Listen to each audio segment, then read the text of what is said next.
Mes frères, considérez comme un sujet de joie complète les diverses épreuves que vous pouvez rencontrer, sachant que l'épreuve de votre foi produit l'endurance. Or, il faut que l'endurance accomplisse son œuvre pour que vous soyez accomplis et parfaits à tous égards et qu'il ne vous manque rien.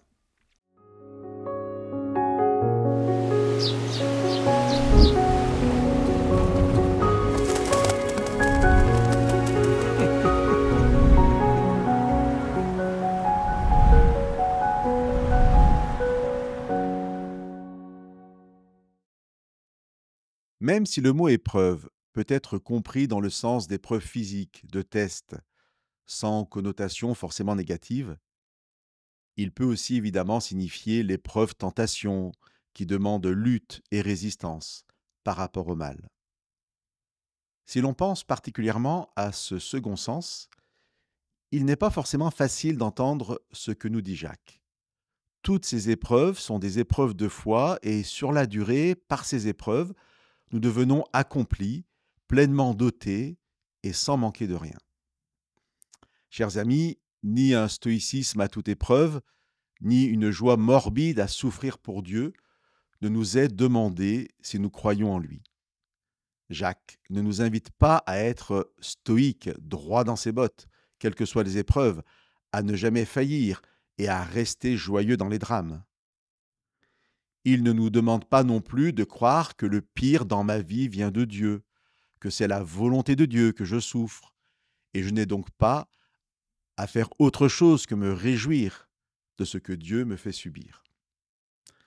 Non, je pense que les mots de Jacques sont l'occasion de s'interroger pour savoir si nous sommes passés de l'autre côté du voile, là où l'espérance nous a emmenés, là où la présence de Dieu nous donne un autre regard sur ce monde, sur le présent, sur l'avenir et sur notre place dans ce monde.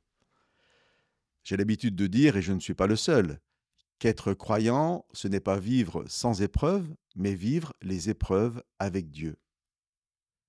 C'est uniquement parce que nous mettons Dieu au cœur de nos parcours de vie qu'ils deviendront un temps de maturation, de croissance et de développement avec cette certitude de ne jamais être seul, jamais abandonné. Vers la fin de sa vie, Paul écrira à Timothée dans sa deuxième lettre « Quant à moi, j'ai mené le bon combat, j'ai achevé la course, j'ai gardé la foi. » Je comprends tout à fait que cela puisse surprendre lorsque l'on connaît toutes les épreuves par lesquelles Paul est passé. Cela peut surprendre de l'entendre parler du beau combat de la foi. Cela fait partie des réalités qui s'expliquent moins qu'elles ne se vivent.